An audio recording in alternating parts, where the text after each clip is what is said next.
दोस्तों तो आज हम लेकर आए हैं कक्षा 8 के भूगोल के चैप्टर 1 के कुछ महत्वपूर्ण प्रश्न जो आपके आने वाले एग्जाम के लिए बहुत ही महत्वपूर्ण हैं। ये क्वेश्चन संसाधन चैप्टर से लिए गए हैं।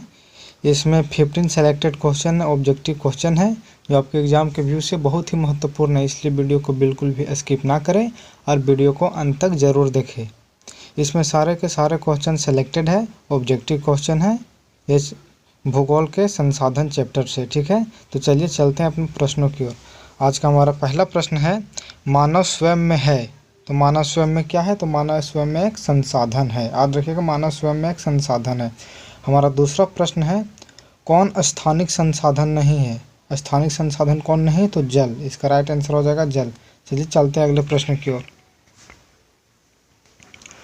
वैसे संसाधन जो सभी जगह पाए जाते हैं कहलाते हैं।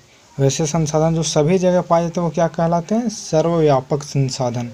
याद रखिएगा, सभी जगह पाए जाने वाले संसाधन सर्वव्यापक संसाधन कहलाते हैं। क्वेश्चन बहुत ही महत्वपूर्ण है, पूछा जाता है। चौथा प्रश्न हमारा है, जैव संसाधन होते हैं। जैव संसाधन होते हैं, क्या चीज़ होते हैं? जीव जंतुओं से उत्पन्न संसाधन को जैव संसाधन कहते हैं। याद रखिएगा, चौथा प्रश्न भी बहुत हमारा इंपॉर्टेंट प्रश्न है। जीव जंतुओं से उत्पन्न संसाधन को जैव संसाधन कहा जाता है। ठीक है, ये पेट्रोल ये सब है वो जैव संसाधन के अंतर्गत आते हैं। याद रखिएगा। हमारा पांचवा प्रश्न है, लद्दाख में पाया गया यूरेनियम उदाहरण है। किसका उदाहरण है? तो संभाव्य संसाधन का। ठीक है, संभाव्य संसाधन का उदाहरण है लद्दाख में पाया गया यूरेनियम। छठा प्रश्न हमारा है, कैंसर की औषधियाँ किस प्रकार का संसाधन है? तो मानव निर्मित संसाधन। ये कैंसर की जो औषधियाँ हैं वो मानव निर्मित संसाधन के अंतर्गत आते हैं, चूँकि कैंसर की औषधियाँ मानवों ने बनाई है। ठीक है, याद रखिएगा, कैंसर की औषधियाँ किस प्रकार के संसाधन में आते हैं? तो मानव निर्मित संसाधन में। ठीक है, चलिए चलते हैं अगले प्रश्न की ओर। वन किस प्रकार के संसाधन है? वन जो है वो किस प्रकार के संसाधन है? तो अनवीनीकरणीय संसाधन है। मतलब एक बार अगर इस खत्म हो तो दोबारा इसको नहीं पाया जा सकता। अनवीनीकरणीय संसाधन, ये समाप्त होने वाला है, एक दिन वन समाप्त हो जाएंगे, इसलिए इसे अनवीनीकरणीय संसाधन में रखा गया है। अगला प्रश्न हमारा है, पवन ऊर्जा किस प्रकार का संसाधन है? तो पवन ऊर्जा है वो किस प्रकार का संसाधन है? तो नवीनीकरणीय ऊर्जा, ये कभी समाप्त नहीं होगी। ठीक है, पवन ऊर्जा नवीनीकरणीय संसाधन है। ठीक है, याद रखिएगा, पवन ऊर्जा नवीनीकरणीय संसाधन है। सौर ऊर्जा भी नवीनीकरणीय संसाधन है। ठीक है, फिर कोयला अनवीनीकरणीय संसाधन में आ जाएगा। ठीक है, चलिए अगले प्रश्न की ओर।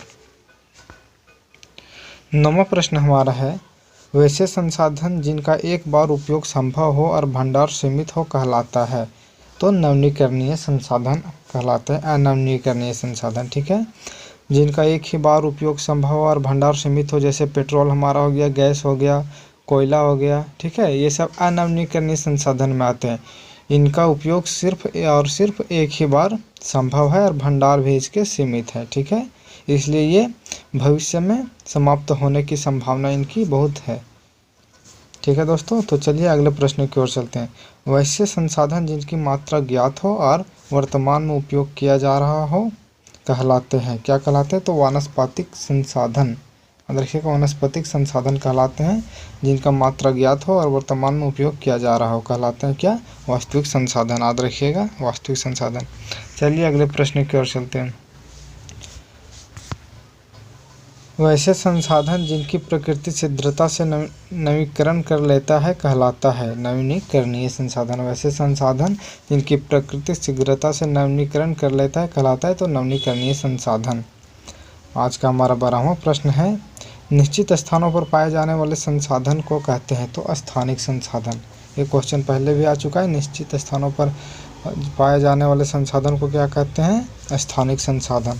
13वां प्रश्न है, प्रौद्योगिकी संसाधन है। मानव प्रौद्योगिकी जो है वो किस प्रकार का संसाधन है?